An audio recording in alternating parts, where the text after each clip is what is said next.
peace, YouTube, peace. Welcome back to A Place to Conversate. Back with your main man, your host, Jalil. Salute to the family. And keeping true with our consequences of crime serious, I got a very special edition that we're going to do. You know, you've heard this man on the platform since we've started streaming. He's one of our main contributors. But what you've never known is his story. You talked to my man live from the Belly page who did 17 years Fed time, and now he's finishing his time in the state. But today we're going to take some time out and talk with my brother, my main man, Ali. He has a very interesting tale for those. So I want you to just pay attention for the youngins and understand. I guess, Ali, I'm going to set it off and ask you, man, let's start at the beginning. Let's give him the real deal, man. How old were you when you first started going to prison? What basically led you to prison? Well, I was very young the first time I got locked up. Probably 11 or 12. I got locked up in Virginia, and they basically kicked me out of the state and sent me to live with my mother in Connecticut. And I started getting in trouble up here at an early age in New Haven, Connecticut. I used to run around with a bunch of guys.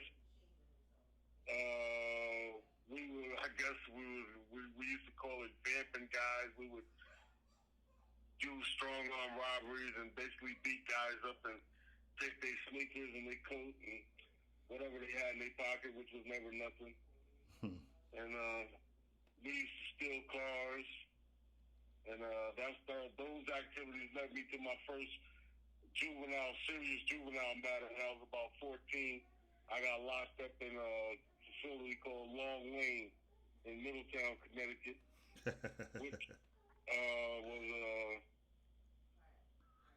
I think the juvenile system was a big setup at the time that I was coming through, because you got a lot of guys in there and they coddling you and treating you like kids, when you really are kids, but you start thinking that prisoners may be the same deal, and you couldn't be more wrong, because prison is very different from the juvenile system. Prison is very different, and I was locked up till I was about 16, going on 17, when I got out, and I got in more trouble, just running the streets, messing with drugs, smoking a lot of weed and selling a lot of weed, and then I started selling cocaine. When cocaine first started hitting the Connecticut area, which was around about 85, when I was about 18, 19, I started selling a lot of meat. That's all I've ever done my whole life is street level drug sales. I ain't never been no higher than that, but it kept my bills paid out, but I thought it was more than it was, because I didn't recognize the trap I was in. You understand?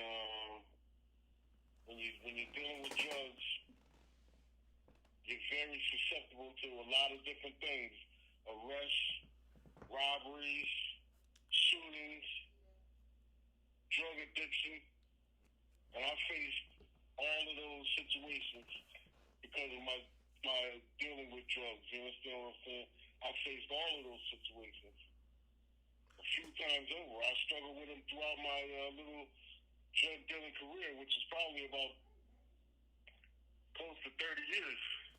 Wow. Wow. So let me ask you 1 second. Let me just hop in 1 second and ask you. So you said, you were selling weed, and then you went in and then transitioned into you starting to sell cocaine. Do you kind of remember what age you were when you got into the cocaine deal?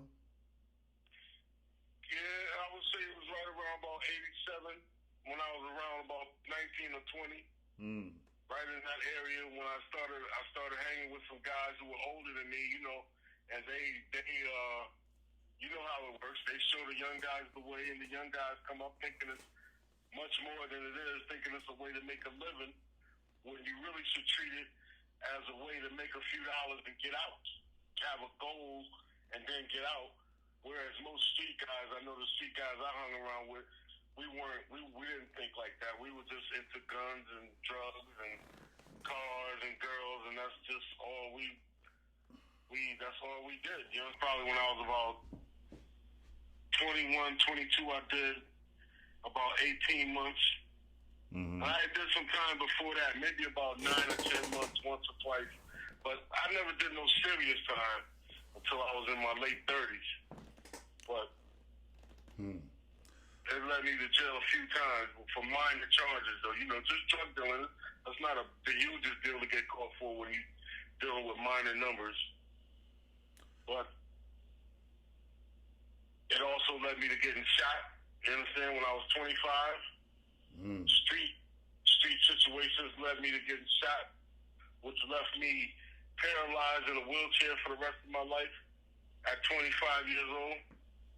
And my whole life changed at that point, but I still didn't let the drug situation go. I still chased after that and still ran the streets and did all kind of things that led me to prison, even in a wheelchair. You would think that the state would take pity on a guy in a wheelchair, but no, they don't care if you're in a wheelchair or not. As long as you're still breathing, they'll lock your ass up. That's crazy that you said that, because I was just about to hit on that. I was just about to say, pay attention, pay close attention, because, you know, this man's in a wheelchair and still they had no mercy. So if they ain't got no mercy for somebody, that's imagine what they're gonna do for a nigga who can, you know, walk and got all, you know what I mean? They ain't got no, they're heartless. You know what I mean? That's what we're trying to understand. They're heartless. They don't care. They do not care. You know what I mean? You just another I number. I went to prison 3 times in a wheelchair. Done 3 bids. The last time was a major bid where they gave me 9 years. And this was at 39 years old. I went in on a 9-year bid and did 5 years. This was in 2007. And that's the biggest bid I ever did by far. Even though I did another time, I did 18 months in 2002 and got out in 2004. But the reason I was able to leave that life behind was because at the time, the state of Connecticut had a program called the REACH program, where they would set guys up with apartments and social workers and counselors who would help you out when you got out of jail. As soon as I got out, I had somewhere to go. You understand? I had counselors, people helping me out and helping me get permanent housing, and that gave me enough breathing room to where I got out of jail and didn't have to go right back to hustle trying to pay my bills. I had a roof over my head and I had a way forward, a path forward that I could clearly see. All I think I had to do was keep my hands off of drugs and stay out of that drug life. And that was one thing that helped me stay out of prison for so long. I've been out now for about 9 years, and I don't plan on going back. No more in my life. You know, another interesting thing that people don't really realize, man, with the challenges of coming home from prison is dealing with the parole aspect. I know that's a bitch. Yeah, parole is crazy, man. They put you out there, man, and like I said, you ain't got nowhere to go. These people expect you to get a job and start working, and how you gonna do that if you ain't got a place to sleep and got clean clothes and things and money to get back and forth on the bus? And they don't help you with that. They don't give you no money. They don't point you in the right direction or nothing. They just say, hey, do it or we're gonna put you back in jail. Money's an issue. A place to live's an issue. Yeah, money, issue, you know. A lot of guys are lucky if they got a mom they can go to or baby mama or somebody, but most guys don't have that, man. And the longer you be in here, the worse that situation right there is. Yeah. I mean, you know, dude in here for a year, maybe he can maintain relationships and things like that, but man, I don't know how much longer than a year that can last because it doesn't work that way. What do you mean when you say that? Well, you know, you lose relationships and things when you go to jail. Yeah. If you was living with a woman or living with your baby mama, yeah. That situation dissolves. Yeah. You know, she's gonna go get another somebody to pay the Absolutely. bills. That's the way that works. Absolutely. That's nothing, not saying nothing about your game. It's just the way it works. You know what I'm saying? Absolutely. She got mouths to feed. She needs a roof over her head. And she got to have somebody to pay them bills. No doubt. And the situation becomes realer when a nigga come home, you know what I'm saying, and say he done did that bid, or he came in from the prison, transitioned maybe from a halfway house, but he's still in parole. He still got one leg in the world and one leg in jail. And then he coming home and, you know, and like you said, he dealing with this woman who he thought might have been, who was bidding with him, you know. And it's all good at first when you touch it down, but when the reality sets in now and you come home for real, you know, and you know, now the rent's got to get paid and you ain't got no job, you know what I mean? And she tell you, well, don't worry about it. I'm gonna get the money from Joe Blow. You know what I mean? Average dude, he ain't trying to hear none of that. First thing he gonna do is go on the phone, call his man, and be like, yo, what's good? Run that package, or let's take that ride to the city, or whatever, you know what I mean? Thinking about the jokes or whatever, you know what I mean? Or the rent. A lot of guys go to jail and they never move on because they get out and they thinking that the situation is the same as it was 2 or 3 years ago when you were out, and now the young guys that moved up and took over certain situations and certain territories, and you see guys get out of jail and get shot immediately within a month or so because they couldn't learn to let go of what they were doing before. You know what I'm saying? Yo, we done seen that happen many times. No doubt, many times. Be like, damn, such and such came home. Next week, you be saying that such and such just got killed. Like, yo, word? Yo, but those are realities of, you know, just that whole prison experience. Coming home, not having a job, you know, and then again, you know, the instinct to survive is real. You know, that's the first. So it's the greatest instinct we have. You forced to do whatever you have to do, which unfortunately turns into you committing the same type of crime that you committed that sent you to jail in the first place. And here you might be on parole and you taking penitentiary chances and you just touched down. You know what I mean? Just to eat. You know what I mean? Shit. Yeah. Or cats. You know, I've seen them be in a halfway house situation, you know, and that's cool. You was the man in the streets or whatever, but now we telling you got to go, you know, flip hamburgers for whatever the minimum wage is, and you got to catch the bus to do it. You can't get in no cars, and now your man ride up. This your man you was rocking with, you get money with. You know this dude dirty, he got the thing, he got work, you know what I mean? He telling you, yo, get in the car, man, I'll take you where you got to go. You know what I'm saying? What choice you gonna make? You know what I mean? What choice you gonna make when you touch down after doing 7 years? You completely complete your bid. Now you home fresh, but you turn your pockets up and they rabbit ears. You know what I mean? What choices you gonna make? That's real life shit, and that's a lot of situations and decisions that a lot of dudes gotta make. You know what I mean? And unfortunately, the more time you do, the worse it is. Like I said, I did 5 years straight, and it was a hell of a thing, man. And I did that at 39 years old. You understand what I'm saying? I'm at the older end of the spectrum of guys hustling on the streets. I was an old head at that time. You understand? And I just made up my mind at that point that I wasn't going to keep doing this. You understand? And like I said, I had the help of that state program. And I believe that's a program they should bring back because there's many guys in there right now that are in need of it. You know, and I seen cats, you know, they, you know, come home and they on parole and, you know, they got that fresh home glow. All the women are scrambling for him, you know what I mean? And that particular, his woman who he done TS to or he done transitioned to her crib, now she find a nigga phone or something, right? And see his real work and call a parole officer of the nigga and tell him, he was touching my daughter. Nah, real life, real talk. I seen that shit too, you know what I mean? Vindictive, spiteful. Or tell him, yo. When you get out of jail and you go live with a woman and you on parole, she got your go back to jail card right in her pocket whenever she wants to play it. Exactly. You know what I'm saying? Exactly. That's another thing you can't forget about. Exactly. Yeah, this You're nigga basically a slave to this woman now. Uh-huh. Because she holding your whole future in her hand. And I've seen that situation many times. Absolutely. You want to come home and be Don Juan DeMarco, right? And then when they go, you know what I mean, you in the shower, she go through your phone, find out all the bitches you fucking with, and then call a parole officer and tell them where to work at. You know what I mean? Mm-hmm. You get out the shower, nigga, and they stand there with the motherfucking handcuffs for you.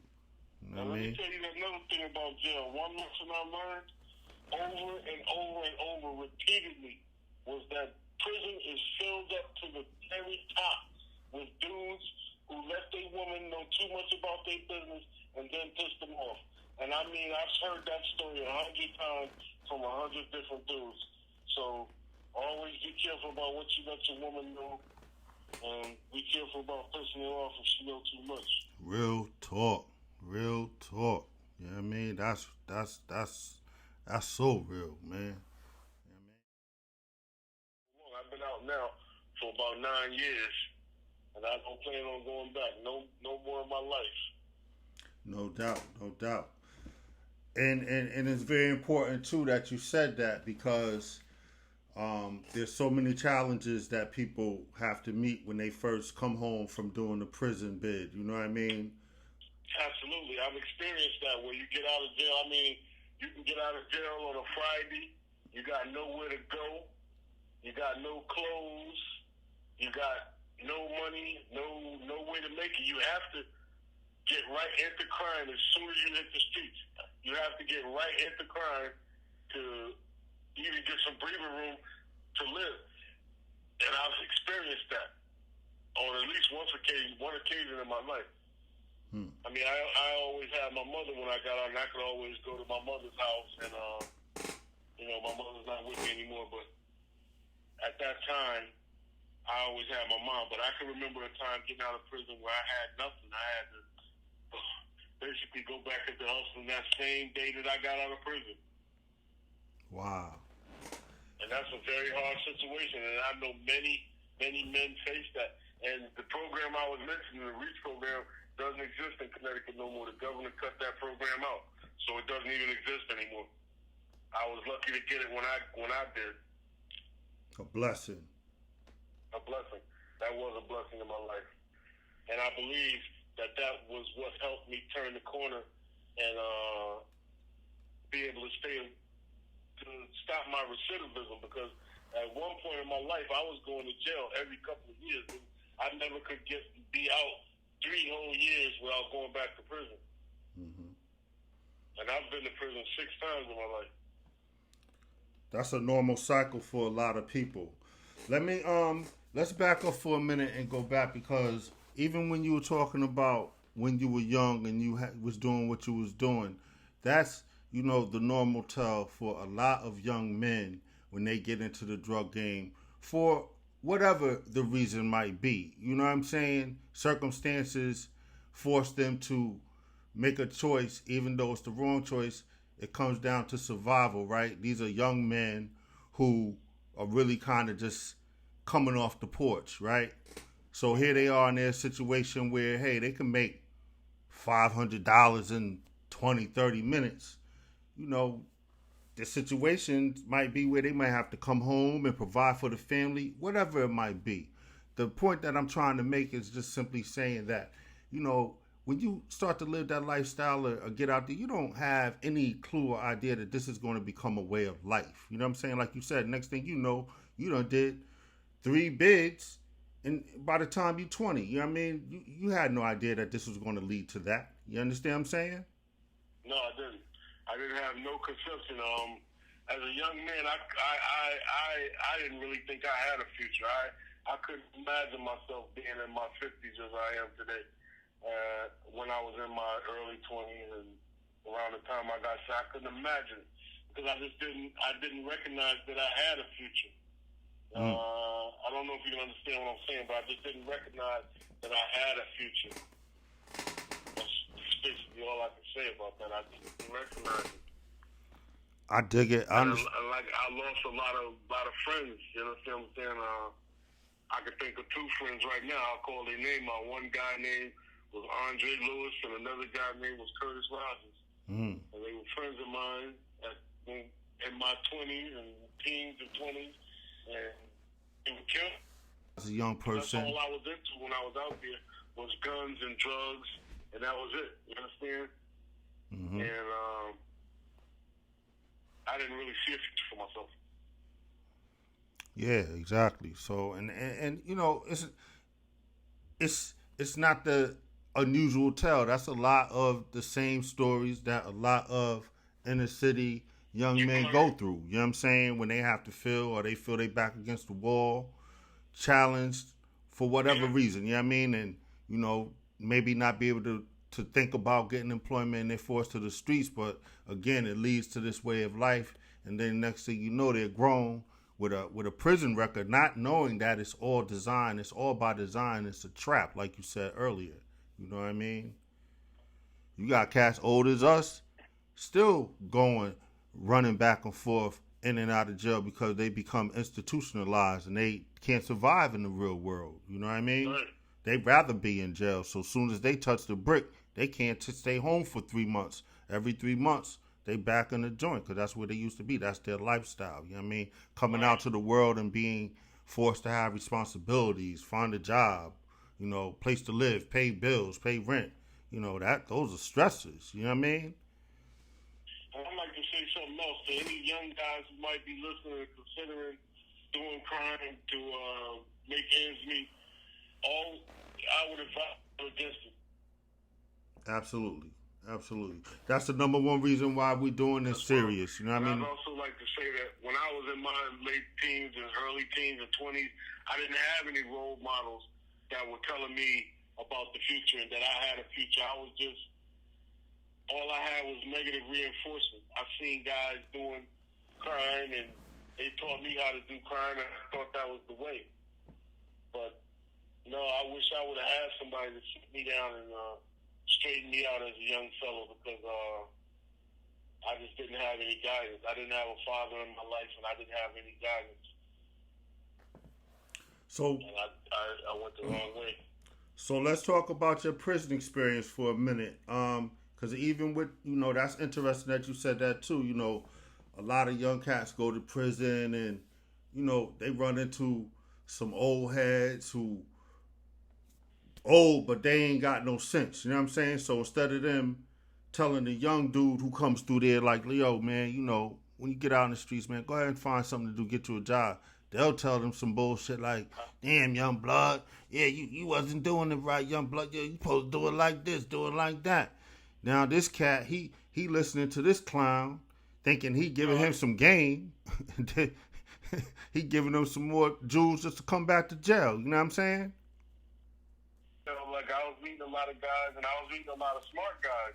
But they maybe one or two of them encouraged me not to come back and do something different. But for the most part, you just meet guys that teach you how to be a better criminal. Like you learn things in there that you didn't learn on the street. And the most part about prison for me, it wasn't nothing in there that was nothing in there that's going to hurt you. I mean, you know, the main thing about prison is just that it's a colossal waste of time.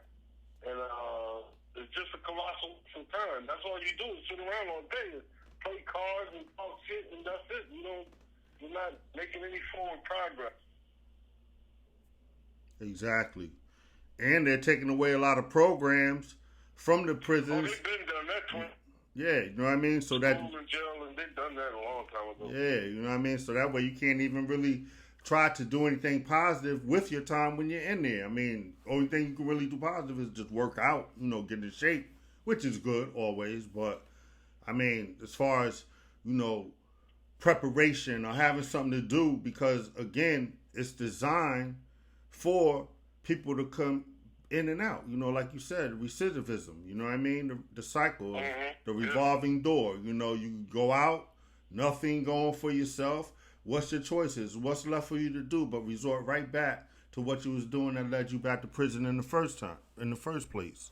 You know what I mean? So, you know, that's the message that I'm trying to do with this Consequences of Crime series. You know, it's not about promoting negativity.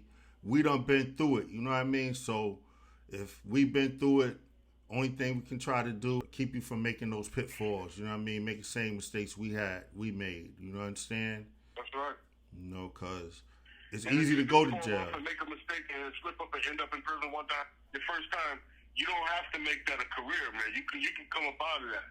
Instead of going to the gym all the time, go to the library. You understand what I'm saying? Pick up some books to read and figure out how the ways to do things different for you and your kids when you get out. Because you don't have to let that be your career. You know, you can slip up and fall one time and figure out how to get away from that. Exactly, and there's so many brilliant people, so many,